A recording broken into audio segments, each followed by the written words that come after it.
Sí, soy Alonso Cruz Echavarría, soy estudiante de la carrera profesional de biología y el día de hoy quería comentarles acerca del artículo de Matthew y colaboradores del 2020 de la revista eLife de Epidemiología y Salud Global y Microbiología y Enfermedades Infecciosas.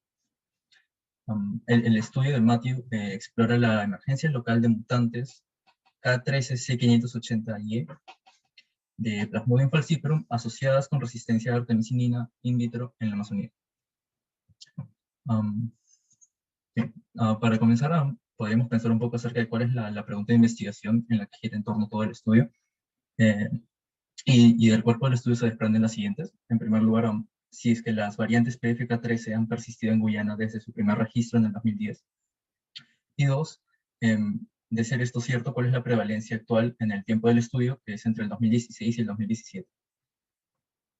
Dando unos pasos atrás, solo para contextualizar en sí el estudio, podemos hablar un poco de lo que es la terapia combinada basada en artemisinina, que desde el 2001 fue la terapia de primera línea recomendada por la Organización Mundial de la Salud y ha contribuido sustancialmente a la reducción en la mortalidad y morbilidad de la malaria a nivel global. Como pueden observar, en ese estudio del 2015 de BAT y colaboradores en el que estudiaron el periodo de tiempo entre el 2000 y el 2015 en el continente africano y evaluaron cuál era la contribución de cada intervención contra la malaria, como pueden ser los mosquiteros tratados con insecticidas o esa terapia combinada, o incluso los aerosoles residuales al interior de los espacios.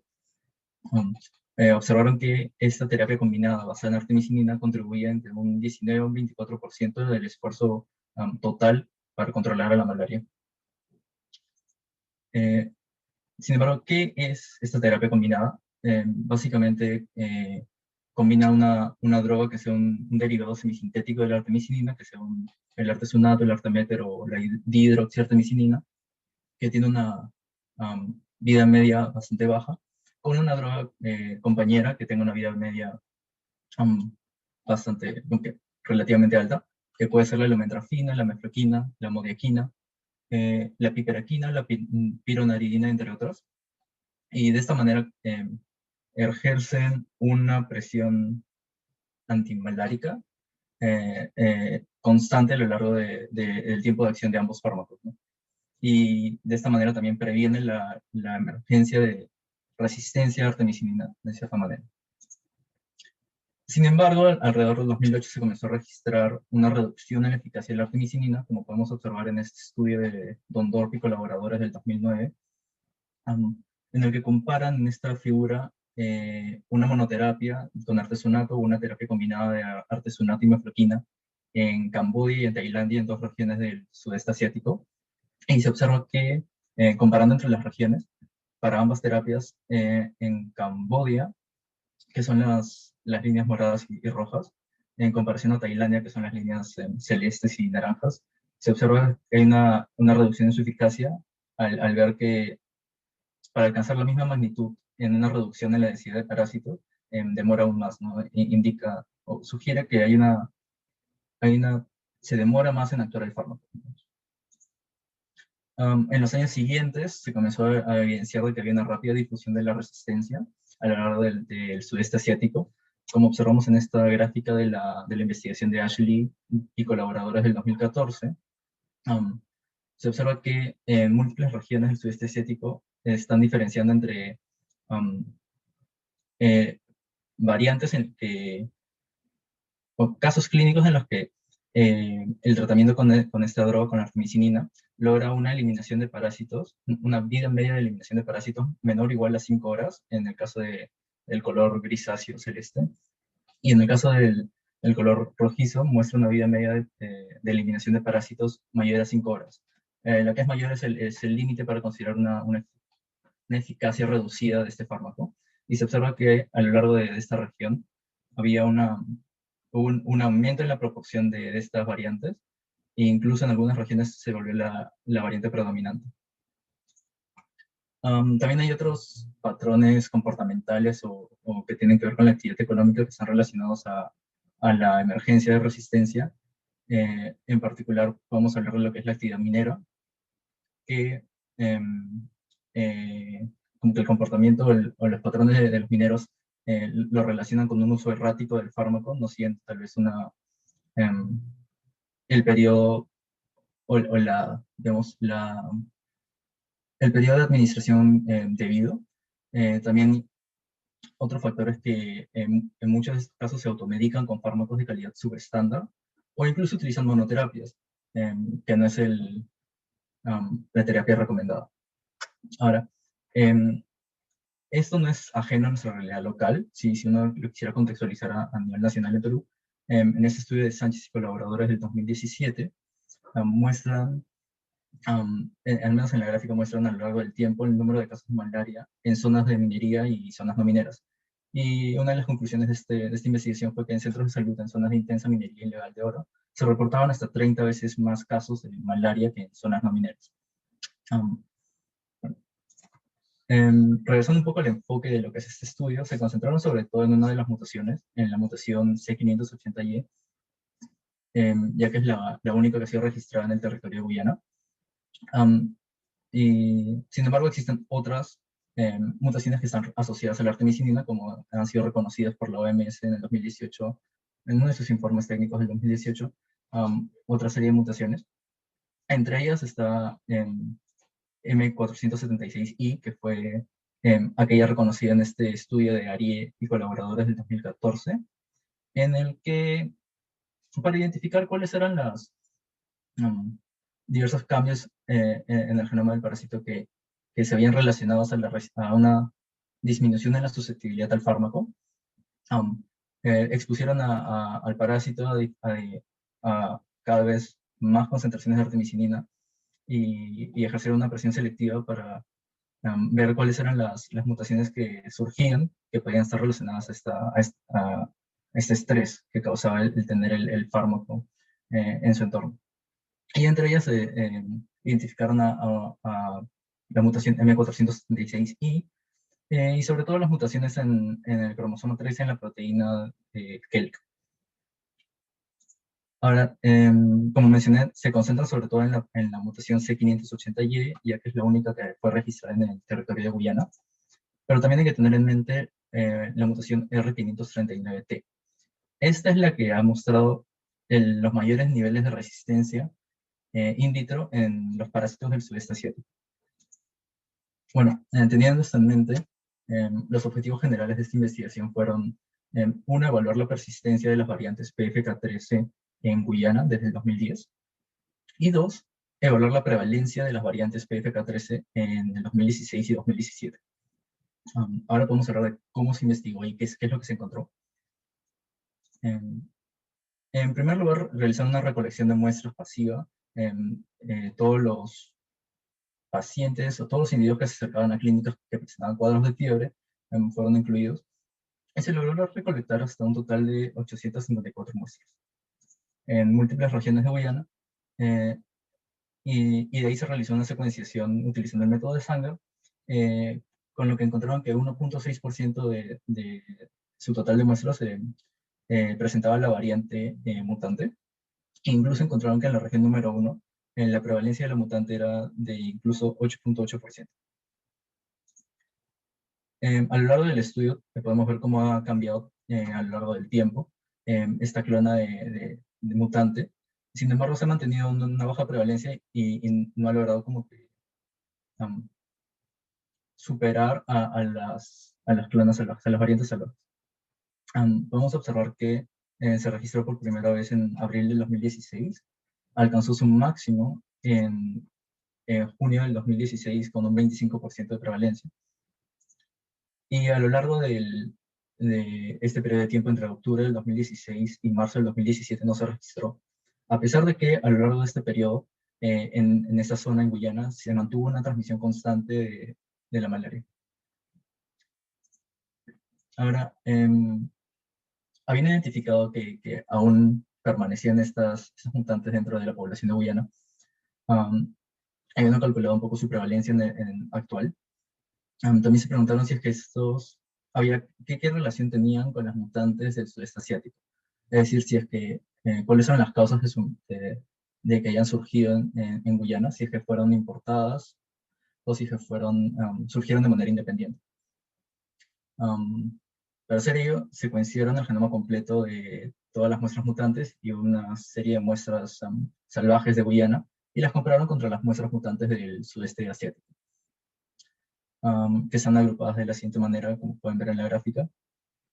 Y en este mapa de calor se muestra, digamos, el perfil genético de las muestras que se han incluido en ese mapa de calor. Y en sí el mensaje que se observa aquí, que también es reflejado por este esquema de colores, es que si tomamos como referencia los mutantes, el perfil genético de los mutantes de Guyana, y las comparamos, digamos, con el perfil genético de las del sudeste asiático, son bastante diferentes. Eso tal vez sugiere que no han sido importadas, sugieren que ha sido un origen autóctono, y ese es el mensaje de este mapa de color, más que todo. De ahí también se quiso estudiar cuál era la relación que existía dentro de la población de Guyana de las muestras mutantes y las muestras salvajes, ¿no?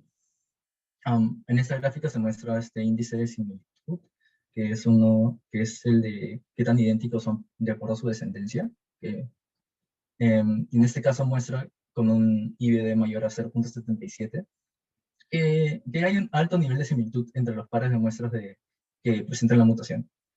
Esto sugiere que a lo largo del tiempo, las variantes mutantes en Guyana han mantenido un entrecruzamiento más cerrado entre ellas mismas, y no han estado cruzándose con las variantes salvajes. Más adelante también se realizó un análisis de los microsatélites que estaban flanqueando la región K13. Y en sí, bastante información, pero si nos concentramos sobre todo en lo que son las mutantes de Guyana del 2016 al 2017, y nos concentramos en las mutantes de Guyana del 2010, podemos ver algo interesante.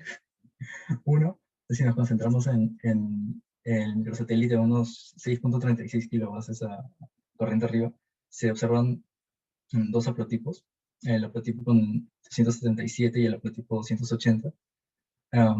El haplotipo 277 es el mismo que fue registrado 6 años antes, en el 2010, en el mismo territorio.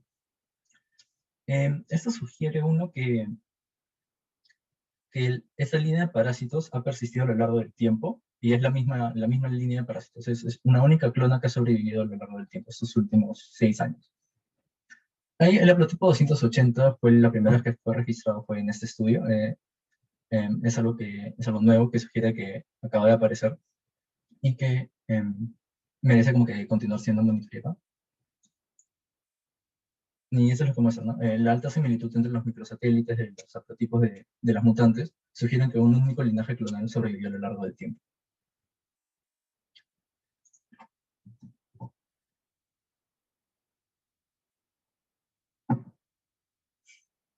Ok. De ahí, lo que buscaron era más que todo entender cuál era el impacto de la mutación C580Y en, uno, la susceptibilidad del parásito a la artemisinin, y dos, el fitness del parásito. Para ello utilizaron dos líneas de parásitos del país vecino de Guyana Francesa, y las editaron genéticamente utilizando nucleasas de dedos de zinc para crear simplemente líneas de parásitos mutantes. Dentro de estos ensayos en cuanto a su resistencia in vitro y al impacto en el fitness, también utilizaron a una de las mutaciones, que era aquella que presentaba el mayor nivel de resistencia in vitro en los parásitos del sudeste asiático, la mutación R539T. Ahora, una buena pregunta que se hicieron era si el uso de estas líneas de parásitos del país vecino en realidad reflejaban o no la situación de su contexto local. Y para ello, la secuenciaron y evaluaron qué tan similares eran entre sí, ¿no?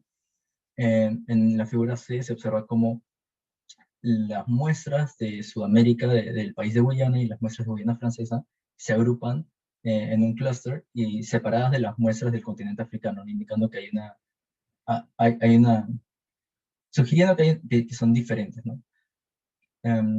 Y en la gráfica D se refuerza esto y se muestra que Las líneas editadas de los parásitos de Guyana Francesa, en morado, se relacionan bastante bien con son bastante similares a las líneas mutantes de Guyana.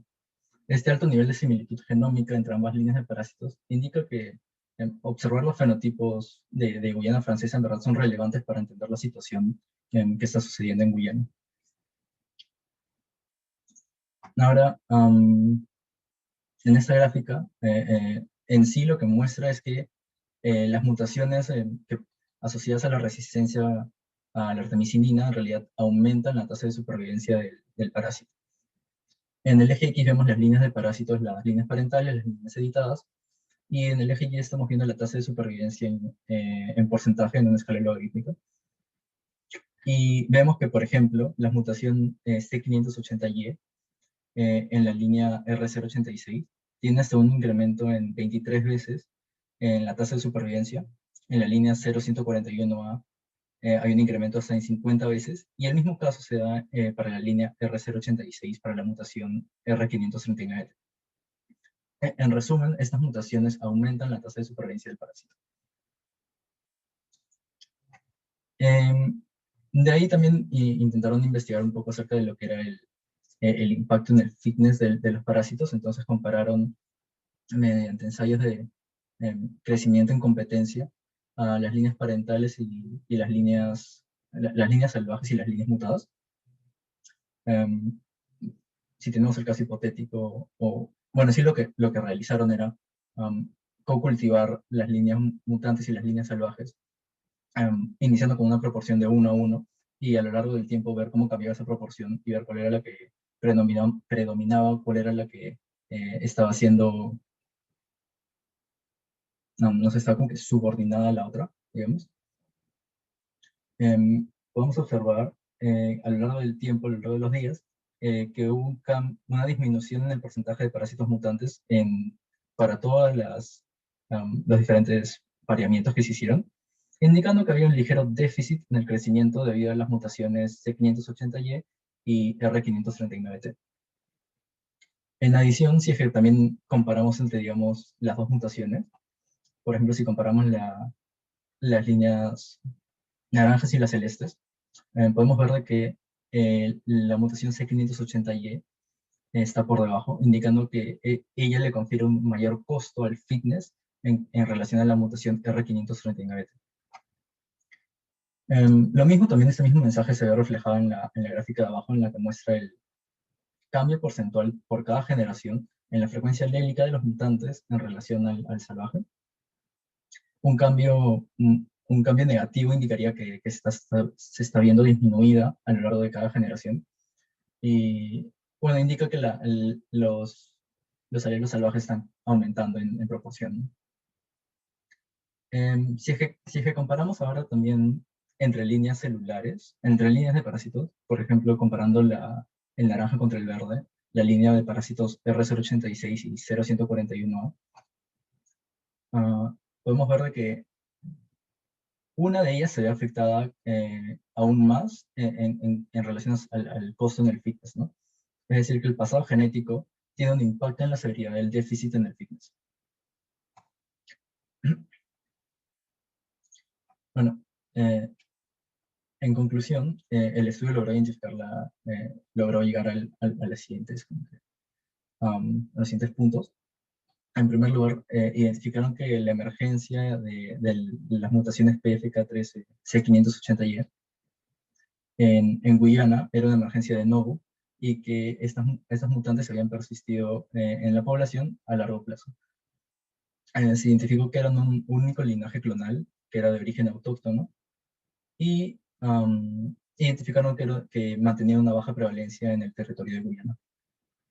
En adición, identificaron que esas mutaciones causaron un impacto adverso en la tasa de crecimiento del parásito, y que causaron un costo en el fitness del parásito. En cuanto a las limitaciones del estudio, de seguro que no son las únicas, pero en primer lugar se le puede criticar, uno, el bajo tamaño muestral, que también es criticable a lo largo del tiempo al resto de monitoreos que se realizan en el área. ya que esto afectaba a la capacidad de registrar la aparición de estas mutantes en ese territorio. Y dos, que evaluaron el impacto fenotípico in vitro, uno que fue in vitro y no necesariamente se refleja a las condiciones in vivo, y hay otros parámetros que van a afectar, pero también que utilizaron líneas de parásitos de un país vecino.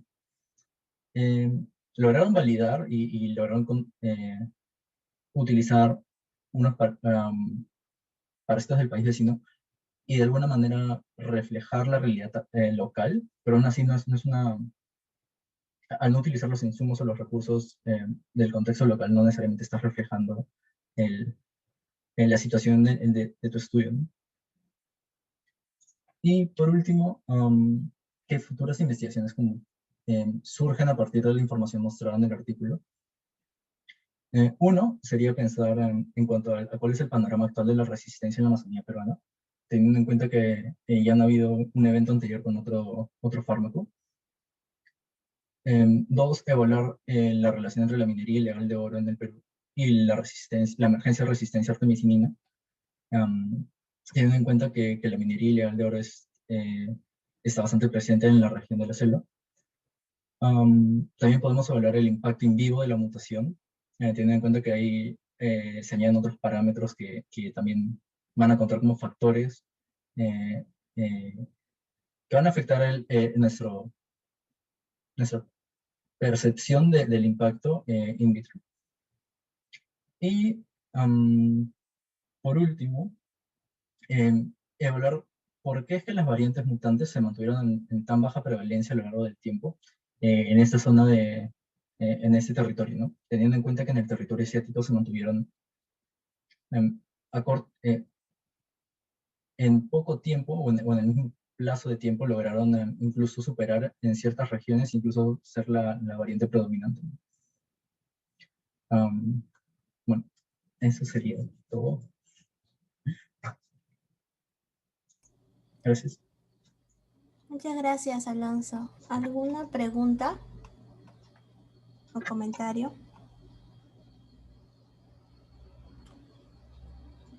Estefano levantó la mano.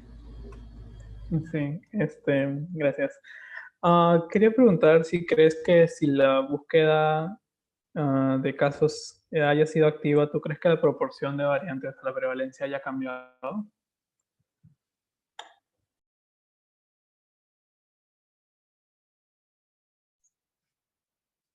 Creo que probablemente sí, teniendo en cuenta, como mencioné, que hay otros factores en cuanto a la administración o el uso personal en estas áreas, por ejemplo, el uso errático o el uso de fármacos de calidad subestándar. Sería posible que una búsqueda activa hubiera afectado ligeramente, ¿no?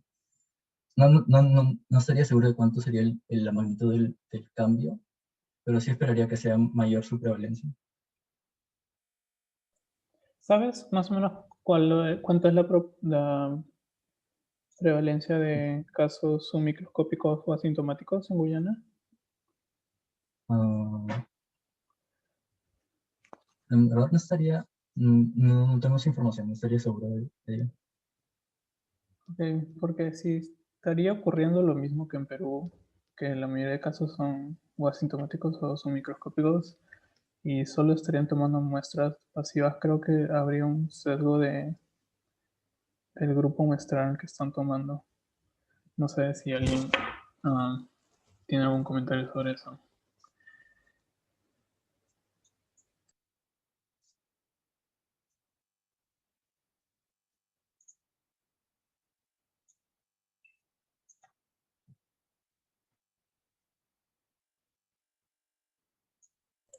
Bueno, creo que nadie quiere comentar sobre eso. Hola. Robertson. Hola, Estefano, ¿cómo estás? ¿Qué tal? Digo, sí, tienes toda la razón en cuanto a la presencia de los asintomáticos submicroscópicos.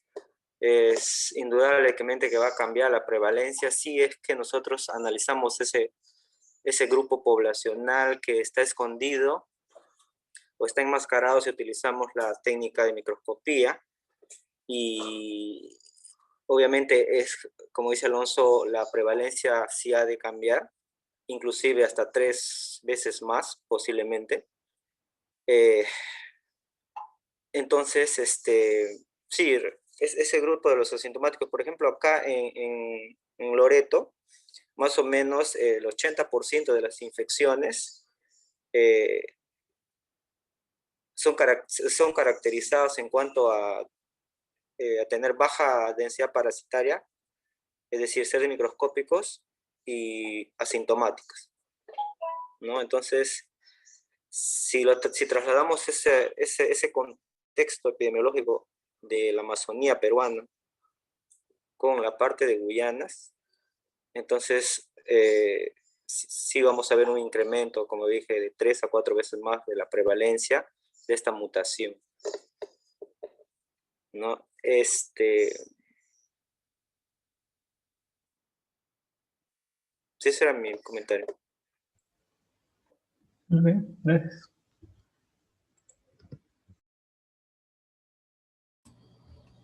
¿Algún otro comentario o pregunta para Alonso?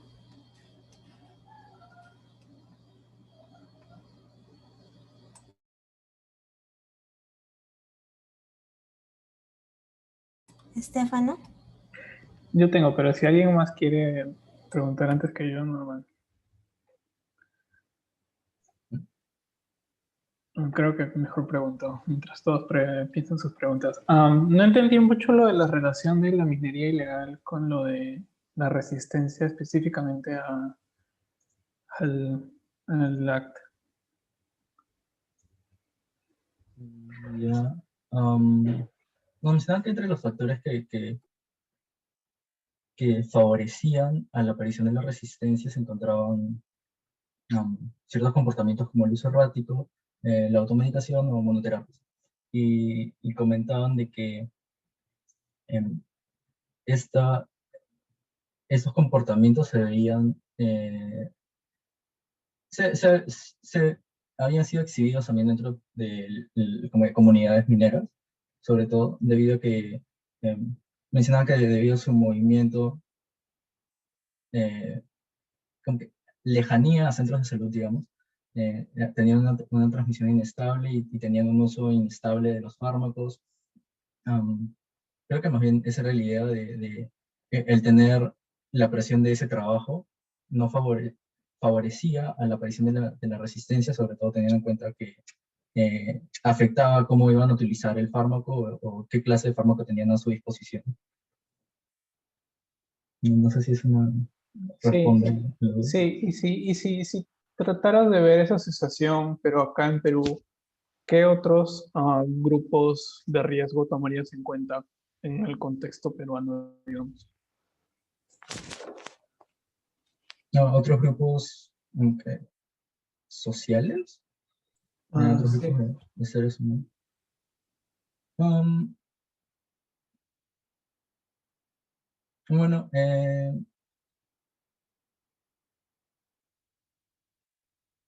hace poco también había visto, digamos que a lo largo de vías de comunicación, como son carreteras también, o sea, hay una mayor probabilidad de contacto entre el ser humano y, digamos, algunos vectores. En el mismo estudio también mencionaban, digamos, trabajadores que trabajaban en la construcción de la interoceánica, o podríamos considerar otros tipos de actividades que te adentren dentro de la selva, como esa, o también podríamos considerar a otro grupo social que no sea los mineros, sino la comunidad de los mineros donde está su familia, digamos, Am, las comunidades aledañas a las minerías, por ejemplo. Joaquín levantó la mano. ¿La aportar? Sí, sí, pero no sé si las comunidades en las que trabajamos serían un ejemplo también, que están lejos de los puestos de salud y las personas que son tratadas no siempre terminan el tratamiento.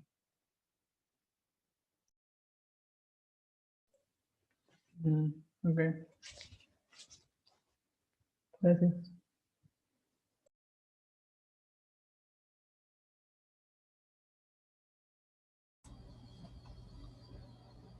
¿Alguien más? ¿Quiere hacer alguna pregunta, Alonso?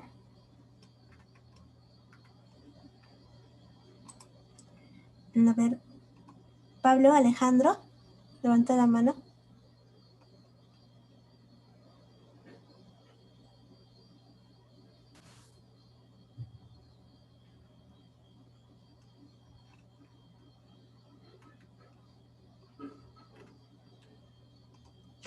Creo que no se escucha. Sí, no te escuchamos.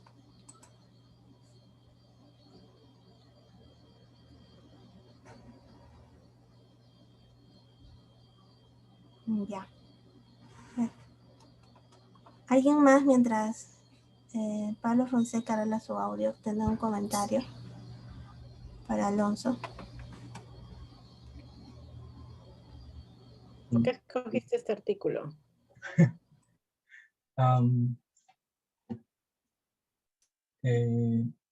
Escuché el comentario de que, bueno, uno me pareció interesante la situación que sucedió en el sudeste asiático. Y instantáneamente como que pensé cuál era la situación actual en local. Y siempre la emergencia de resistencia es una preocupación inevitable, ¿no? Que no solo depende en sí de, digamos, las características más biológicas, sino también depende de, digamos, algunos parámetros logísticos, ¿no? O en la voluntad de la población. Eh, y, y la población es algo fácil de controlar, ¿no? Entonces, siento que por ahí me llamó la atención más que todo. Gracias. Sí, yo ya tengo mi audio arreglado, así que quisiera hacer la pregunta, muchas gracias.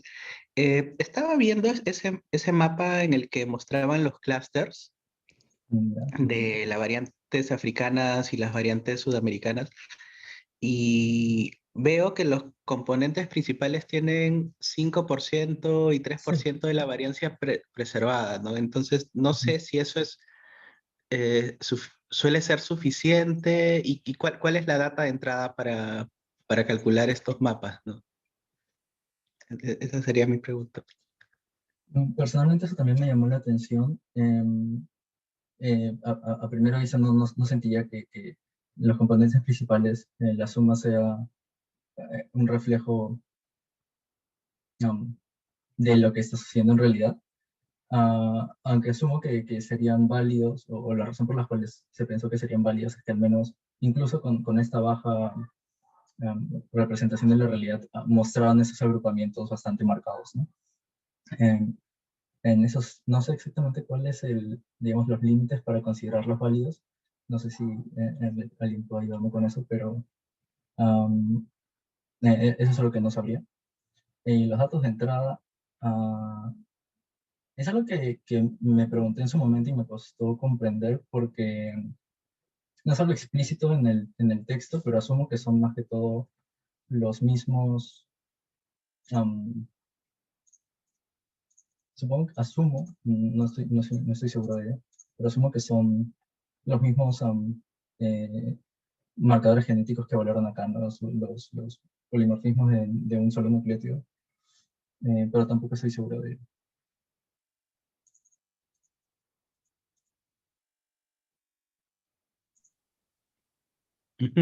Muchas gracias.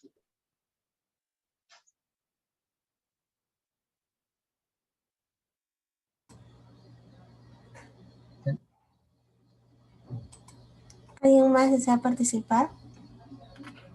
No sé si rompo el esquema de lo que es el journal, si es que, como también, por ejemplo, no logré responder una de las preguntas, no sé si yo podría plantear la pregunta porque de seguro sentiría que hay alguien en la sala de verdad, en verdad todos tienen más experiencia que yo, ¿no? Entonces, por ejemplo, no sé si puedo plantear preguntas yo.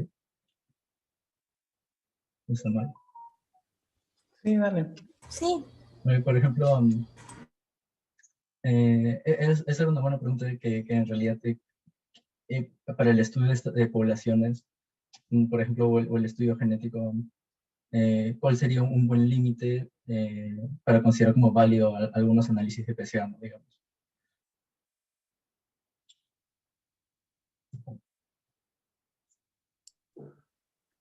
¿Te refieres al número de muestras? No, en cuanto al valor del componente principal, ¿no? ¿Cuánto contribuye a las diferencias? En ese caso, la suma es 8%, ¿no?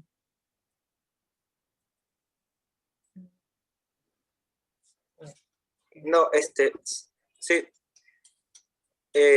Hay muchos artículos que hablan ya sobre poblaciones del parásito, y muchas veces un mayor a un 25% se puede decir de diferenciación, se puede decir de que es más confiable, ¿no?, que tener un 5% o un 3%, ¿sí?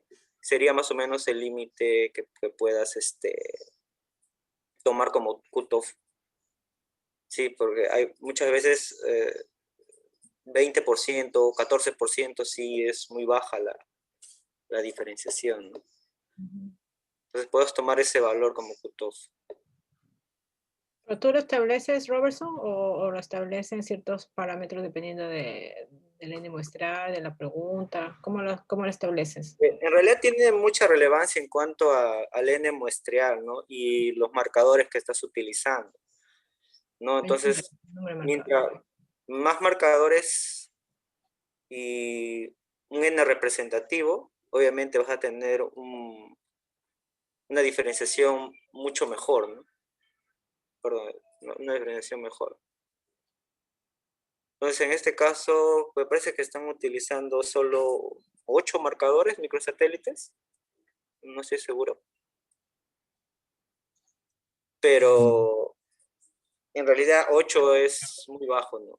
8 pienso que es bajo para hacer un estudio de diferenciación de poblaciones. Por ejemplo, microsatélites. ¿No? Sí, tenía una pregunta o comentario.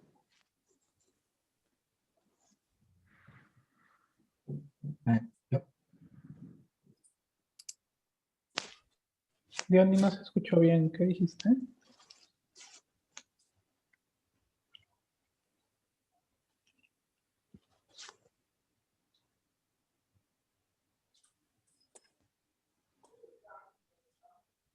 Hola.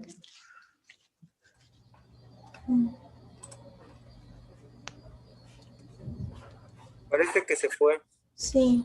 Noelia está con la mano levantada. Acá estoy. Noelia, Buenos días a todos. Sí, buenos días a todos. Muchas gracias por la presentación, Alonso.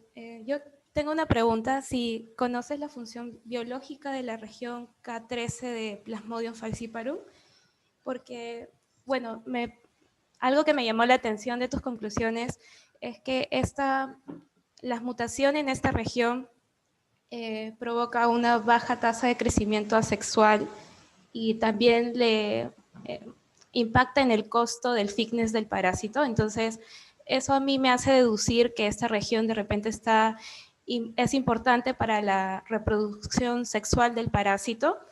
Y bueno, eso también me hace pensar que podría explicar la baja prevalencia que se ha encontrado, porque si hay un impacto sobre la reproducción sexual, eso quiere decir que de alguna manera se va a ver afectado el cruce de los parásitos y por eso no se va a encontrar prevalencia en la población. Entonces, mi pregunta es si conoces la función de esta región y de qué manera esta le podría impactar al parásito.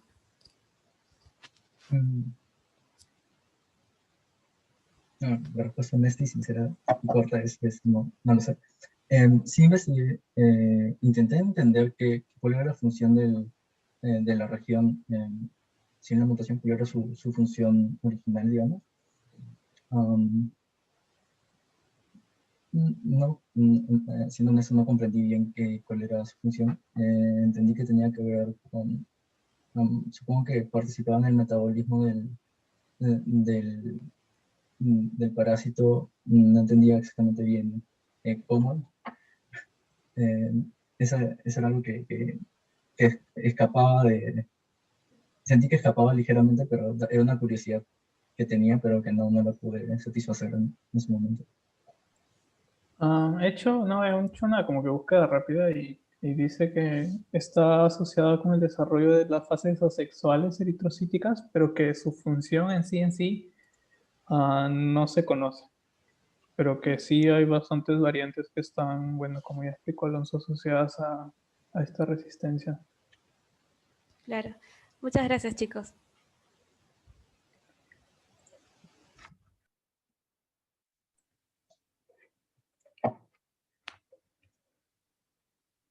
También, el artículo también dejó la pregunta de cómo es que las variantes permanecían en esta región durante tanto tiempo y aún así no aumentaban en proporción dentro de su propia población. No sé si tengan alguna idea de como que qué factores, aparte de, digamos, el costo en el fitness, podrían estar afectando a mantener esta población con en una baja prevalencia. A ver, yo tengo mucha experiencia en el tema de resistencia a drogas, recién es un tema nuevo, pero este tratamiento, este esquema que usan en Guyana, que está basado al uso de artemisinina, ¿la han usado desde cuándo, sabes? O sea, porque puede ser el tiempo de uso, por un lado, pero una cosa es que esté en las guías, ¿no? Que hay que usar esta droga para esta enfermedad, y otra cosa es que realmente las personas la usen en su esquema completo, ¿no? De repente no la usan. No, o sea, no hay un seguimiento para que realmente se vea que esta droga ejerce una presión de selección porque realmente las personas infectadas la están tomando. O por otro lado, puede que tomen una parte y no sabemos, ¿no? Entonces, y eso también puede generar cierta presión de selección o no, ¿no? Entonces, creo que ese factor de que si realmente toman o no la droga podría ser relevante, ¿no? No sé qué piensan los demás. No, yo creo que también va a depender del tipo de búsqueda que tenga su gobierno, su Ministerio de Salud, porque como dije al inicio, esto se ha enfocado básicamente en búsqueda pasiva, pero probablemente puedas encontrar estos parásitos con esta resistencia también en pacientes que no vas a saber que tienen malaria, entonces fácilmente pueden ser transmisores silentes y va a persistir la malaria por años con esta cepa. Claro, por eso, o sea, es todo el sistema completo, ¿no? Que realmente todas las personas sean alcanzadas por el sistema, en este caso por el Ministerio de Salud, y todas realmente lleven los esquemas según los que corresponda. Pero claro, si este estudio está basado solamente en los que llegan a las clínicas o a los hospitales, ahí hay un sesgo importante, ¿no?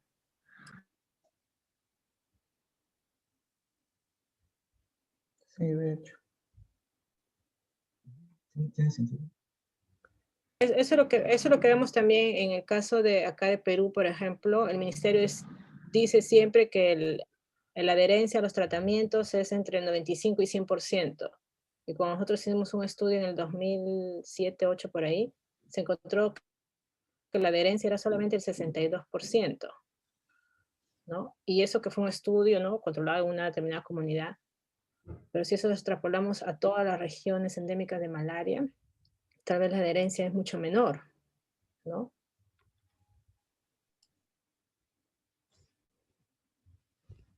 Tal vez Noeli, también. ¿estás con la mano levantada? ¿Tienes otra pregunta?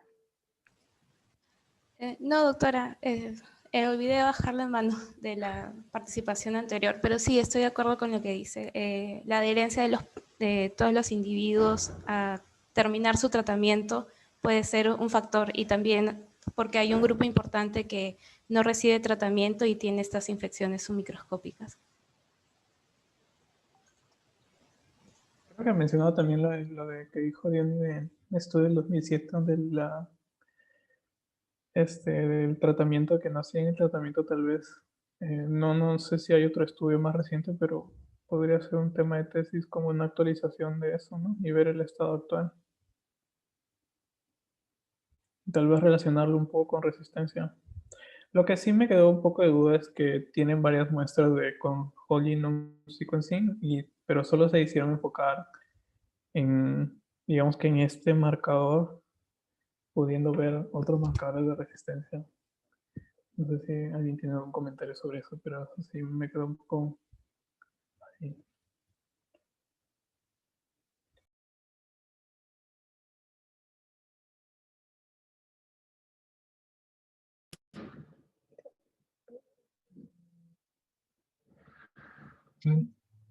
Acerca de ese comentario,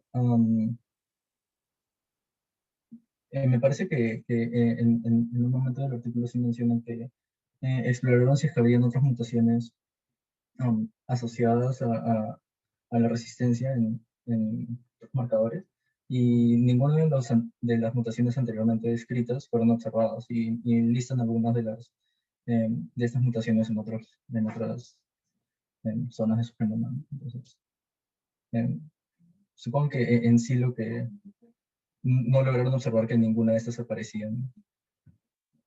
Sí, que sí lo hicieron, pero no lo observaron.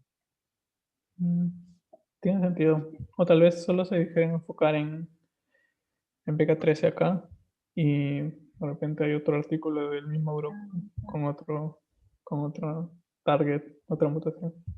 ¿Quién sabe? Bueno, ya no tengo más preguntas o comentarios.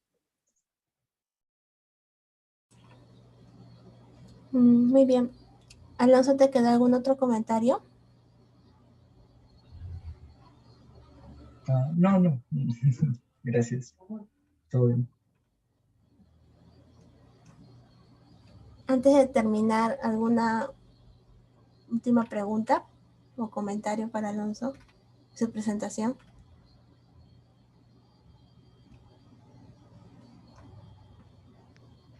Hola, buenos días. Espero que me puedan escuchar. Como estoy teniendo problemas con la internet, entonces estoy que escucho entrecortado la reunión del día de hoy. Sí se ¿Quién escucha. habla? Sí. Quien habla es Viviana. Solamente quería hacer un comentario. Hubo un estudio breve, pequeño, del NANRUT, creo que en el año 2015 o 2016, con unos pacientes que también ellos trataban con artemisina, veían, ¿no?, la efectividad de artemisina de estos pacientes, y posteriormente con estas muestras hicieron ver si había un gen de mutación, ¿no?, del PB. No recuerdo bien si era el K13, creo que sí, que era el K13, en los pacientes, ¿no? Eran pacientes de acá de la carretera Iquitos Nauta y también, bueno, de la comunidad de Songarococha, por donde ellos también tenían vigilancia, o Padre Cocha, entonces en diferentes regiones, en diferentes pueblos de acá cercanos a la ciudad de Iquitos. Y de ese estudio ellos habían encontrado que no había ninguna mutación, ¿no? Específicamente en estos pacientes, y todos estos pacientes eran lo que ellos se encontraban, ¿no?, de forma activa, ¿no? Eran los que estaban llegando al centro de salud para recibir tratamiento porque estaban enfermos, ¿no?, y habían sido diagnosticados. Entonces, hasta el momento, eso creo que era el más actual de lo que se tiene conocimiento. No está publicado porque fue presentado en uno de los congresos del ESTIMIT, y que no, o sea, estábamos por entonces, hasta ese momento, cero, ¿no? No teníamos ninguna mutación registrada para la Amazonía peruana referente, ¿no?, al tratamiento o al tratamiento con artemisina.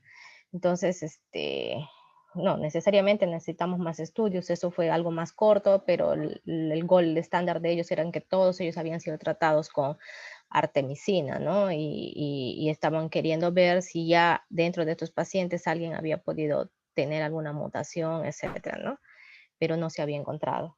Solamente es eso, como para dar un comentario extra, que al menos con ese estudio que ellos han tenido del año, me parece que fue de muestras del 2015 o 2016, al menos aquí en comunidades cercanas a Iquitos todavía no se había visto resistencia a artemisina, ¿no? Un grupo reducido sí, pero era algo como que nos daba un sondeo de que no todavía estábamos encontrando resistencia. Ahora, de allá para acá ya han pasado 5 años y la verdad no sabemos, ¿no?, cuál sería la situación actual. Gracias. En ese estudio también utilizaron NGS, ¿sabes? No, me parece que eran primers específicos del gen que estaba mutando. Ah, ok. Sí. Creo que igual es importante, bueno, mantener la vigilancia molecular de estos casos para ver cuál es el estado actual.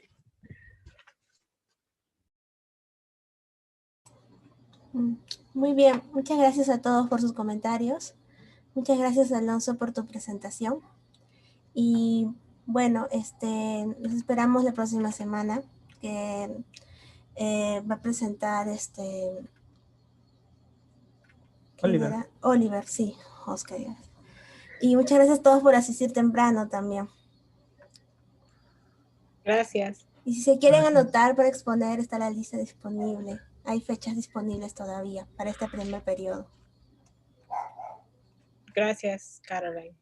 Buen fin de Gracias. semana. Hasta luego. Buenos días. Gracias a todos.